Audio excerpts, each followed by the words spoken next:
E dunque dicevamo, a seguire questa prima serie ci saranno i 100 rana ragazzi e poi i 100 rana junior e le premiazioni delle prime specialità.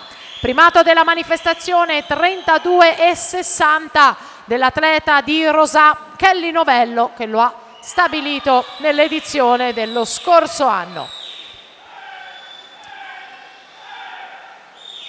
Siamo in fase finale con Irene Toniolo, quinta corsia, sembra lei davanti. Toniolo 34,48, quanto basta al tocco per prima in questa prova, in questa gara. Isabella Cervi 34,76, poi l'ha vista, ma attenzione perché nella batteria precedente 34,09 di Veronica Lucchese è il miglior crono nuotato fino a questo momento, quindi la vittoria dei 50 rana junior va a Veronica Lucchese davanti a Irene Toniolo e conclude alla terza posizione Anna Vissa.